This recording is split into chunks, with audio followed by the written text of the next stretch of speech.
so I'm Robert. I'll share a little bit about three things. So I've been working on AI infrastructure for a number of years now. I actually started out as a PhD student at UC Berkeley doing machine learning research. So started my background working on reinforcement learning algorithms, deep learning training algorithms, things like that. And as time went on, really ended up, found myself spending all of my time not just working on algorithms, but actually working on managing clusters, like getting things to run at scale, getting stuff to run on GPUs, on spot instances. And that's because AI is very computationally intensive. And so there's just, the tooling around scale was really a bottleneck in my research. And so what I want to talk about, I'll share a little bit about what I've been working on with Ray, a little bit about how AI workloads have been changing over the past number of years, and how those changes in AI workloads have really motivated a new software stack for running AI workloads. So when I switched to working on distributed systems for AI, this is a picture of us back in 2016 at UC Berkeley. The whole purpose of this was scaling compute for AI. So we started Ray. It's an open source project. But really, in 2016, and then we started Anyscale in 2019 to commercialize Ray, the market for distributed computing for AI didn't really exist. So the people adopting Ray at the time, it was a small number of companies. It was early adopters, people who really cared about scale. So there's a company called Ant Group in China, which makes Alipay, that adopted Ray in a very serious way.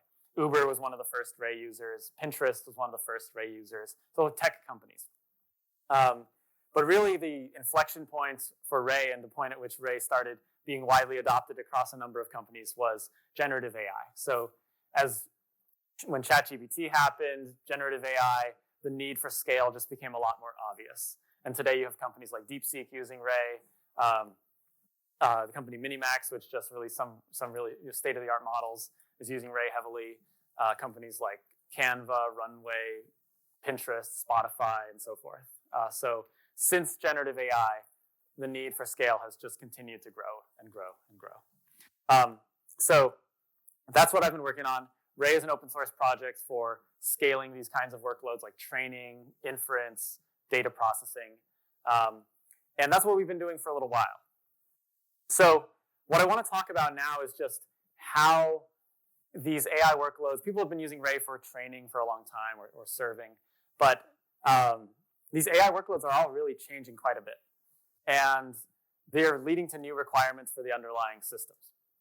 So the first workload I want to talk about is multimodal data processing, or AI data processing, or GPU data processing. I go back and forth on what to call it. But people have been building big data systems for a long time. Think Apache Spark or Hadoop or Flink to work with tons of data, get insights out of data, analyze the data. That's been happening for a long time. But what's changing now is really the rise of multimodal data. So companies starting to work with video data, with image data, with audio data, with text data, with random PDFs or robotic sensor data. And one of the interesting things about this type of multimodal data is that it's not just the speed at which we can generate this type of data is a lot of this data is being generated by LLMs or is being generated by other models. And so there's actually no limit to how much of this data you can really generate. And multimodal data is different. Right? The way you work with tabular data, the way you kind of analyze your tabular data and get insights out of it is often with SQL queries or simple analytics. But what's changing here is that the way you work with multimodal data is really inference. You run it through a model, right? You can have a model analyze a PDF or watch a video and start to provide some insights. But when you're running inference on your data, that's often happening on GPUs. And so there's a big shift in data processing where the nature of data processing, if you think about companies have a lot of data, they're trying to work with that data and analyze it to get insights or make decisions. And the dominant paradigm for doing that today is to run SQL queries. And SQL queries run on CPUs. And all the the big data processing systems have really been designed for that kind of paradigm. But if you think about where things are headed with multimodal data, and as models become more powerful, what's happening is that data processing is moving to inference on GPUs. And it's not just inference on GPUs. There's a lot of CPUs in there as well for other types of processing. But this is a pretty big shift. Okay? And so the systems you're going to see for running really this AI or multimodal data processing are going to be different from the systems designed for SQL on CPUs. The second workload I want to talk about, which we're all familiar here, is really agentic AI or multi-agent systems. And the thing I want to emphasize with this is that it's far more complex to run these workloads than previous versions of model serving. So if you think about the architecture of a lot of agentic applications, this is a figure from a blog post by Data Robot. There are many different design decisions you have to make. They're from the choice of models to use to how to manage the context, how to rank the context, how to chunk your data, how to embed your data, and things like that. Right? There's tons of different choices you have to make, and each different choice you make has implications for the performance of the application, the quality, the accuracy of your application.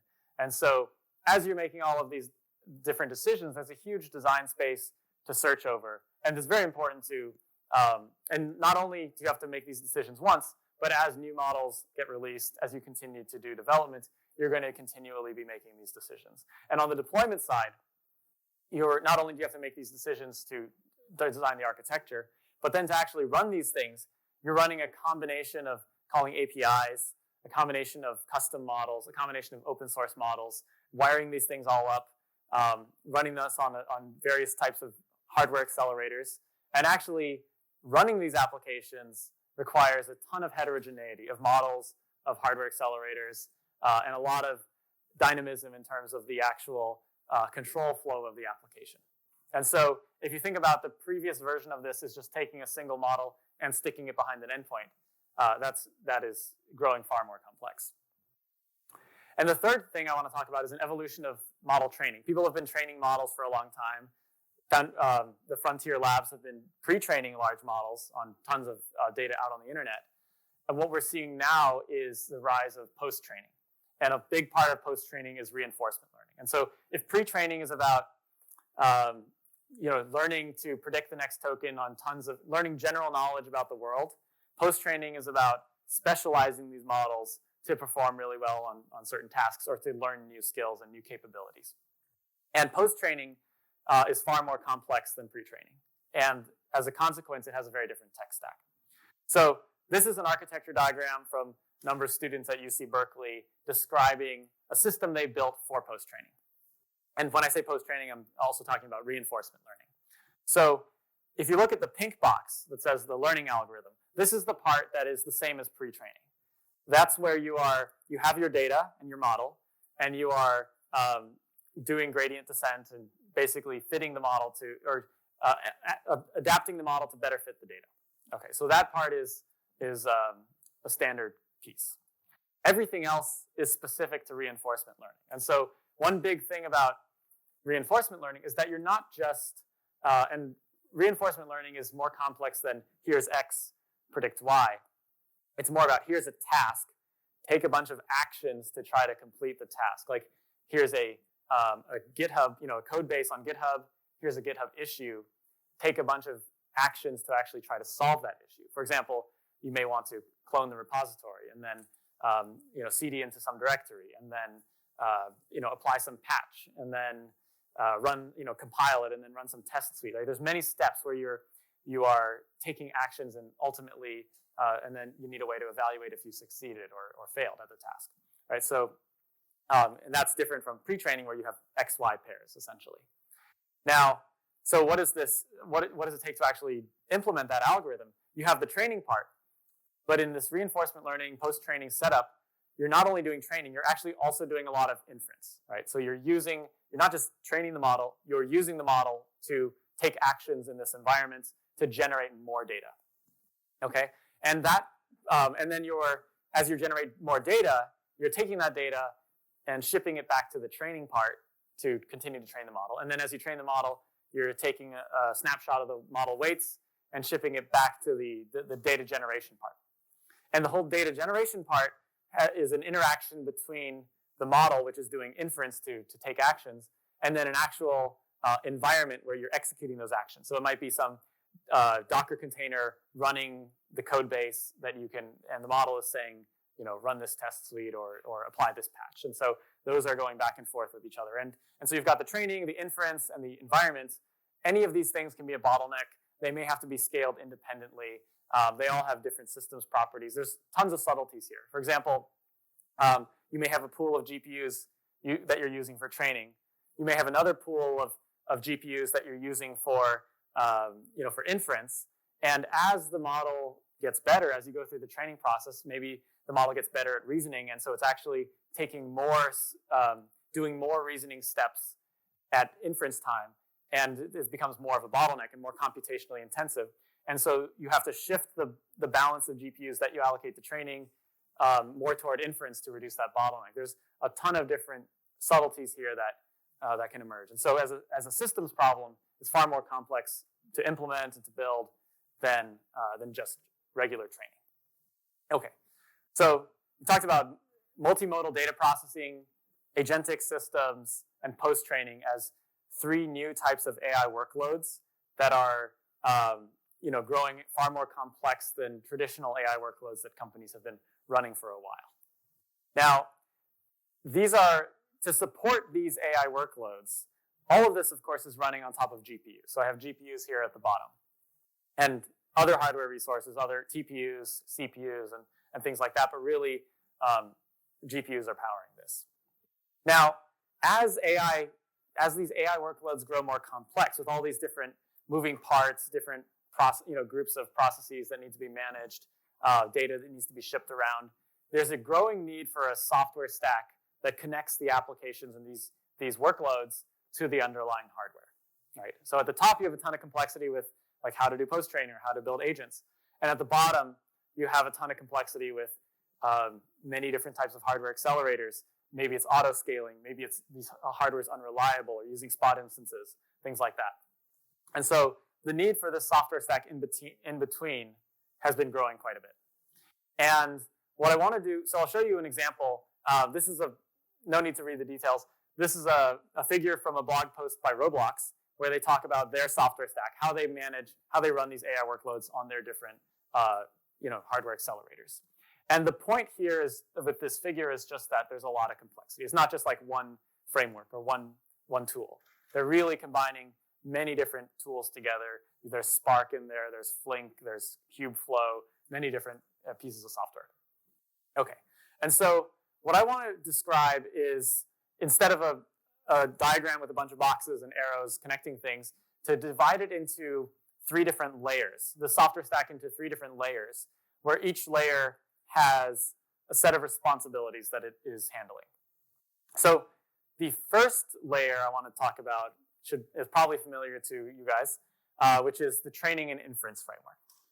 And the key responsibility of this layer is about running the model in a performant way, running the model fast on the GPU, right? That could be for training, that could be for inference.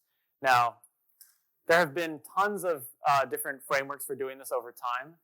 And in the early days, there's Theano, Caffe, there's frameworks like MXNet, there's of course TensorFlow. But today, PyTorch is dominant. And you can even see Hugging Face has recently standardized their work on the Hugging Face Transformers library on PyTorch. So PyTorch is the winner here. Now, JAX is also popular, especially for running on TPUs. There's somewhat of a different ecosystem around TPUs, but PyTorch is the dominant framework here. Now, it's not just PyTorch. There's actually an ecosystem around PyTorch for model parallelism and really sharding models across multiple GPUs as the models get bigger.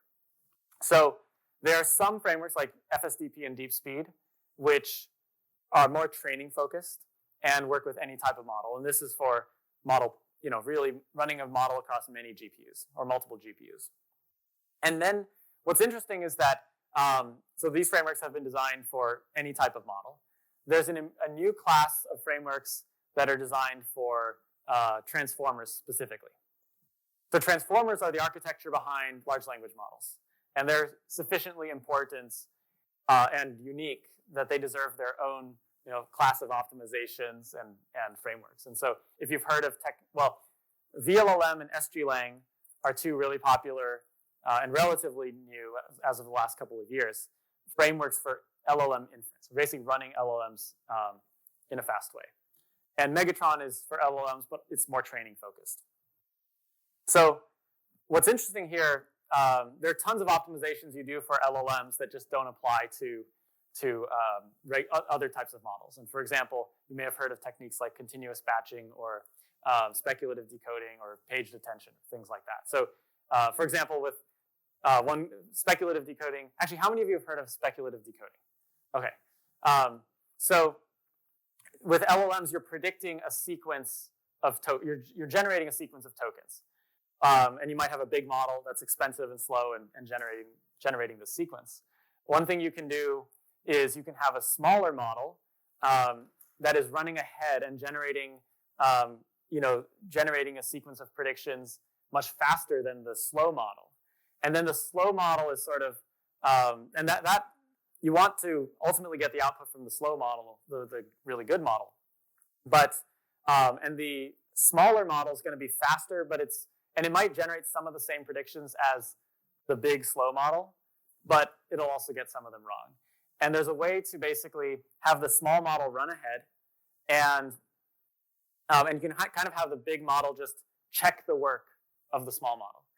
But the interesting thing is that because the small model is running ahead, the big model can check the work of the small model in parallel much more efficiently through more sort of, instead of generating the tokens, checking the tokens sequentially, it can check them in parallel. And that actually can lead to some nice speed ups. So anyway, there are a number of techniques like this that really just apply to transformers. But the key responsibility of this layer is about running the model on the GPU efficiently. So the next layer is what I'm calling the distributed compute engine. This is what I've been working on. So Ray, Spark, if it's in this category, you can also just build the distributed systems logic yourself. The responsibility of this layer is about distributed computing and scale. So this means managing a bunch of different processes, coordinating those processes, sending messages between those processes, auto-scaling the different groups of processes, ingesting data, moving data around. Right? These are, if you think about the post-training diagram that I showed you, you have the training workers, you've got the inference workers, you've got the environment workers. You need to send messages between them. Some of them might crash. You need to recover from that. You need to move data and weights around. So that's the kind of thing that this layer handles. So really the core challenges of distributed computing. And then the next layer underneath that is the container orchestrator. So this is really about, the responsibility of this layer is about provisioning compute. So basically, talking to the cloud provider to get more compute. It's about multi-tenancy. So if I have multiple users, multiple workloads that all need to share the same pool of GPUs, how do I handle that kind of multi-tenancy? And there's a lot of subtle interactions between these different layers. For example, you may think about something like auto-scaling. Like what if I have a bursty workload that needs more compute? Which layer is responsible for that? And that's an interaction between this distributed compute engine layer and the container orchestrator layer. So the distributed compute engine will say that I have a workload where I have a ton of data coming in, and I need to run it like a ton of video data, and I'm running it through a sequence of stages of processing. So maybe I'm running some decompression. I'm like decompressing the videos, and then I'm segmenting the videos into chunks or scene boundaries, and then running inference. And so the distributed compute engine is responsible for saying like, hey, this stage of computing is a bottleneck. I need more resources here. The container orchestrator will get that from the cloud provider, and then the distributed compute engine will reconfigure the workload to make use of those new resources. Okay, so there are real benefits to adopting this type of tech stack. Amazon has blogged about how adopting these technologies is saving them over $100 million a year. Instacart's training on 100 times more data. Like they're real. Pinterest talked about 30x cost savings. So they're really serious cost and performance benefits. The last thing I want to share is that if you're interested in AI infrastructure, in kind of the tech stack involved in running these types of workloads, making use of GPUs, we're running an event. I'm running an event here in San Francisco, November 3 to 5, and we'll be talking a lot more about going deep on this kind of stuff. So thank you so much.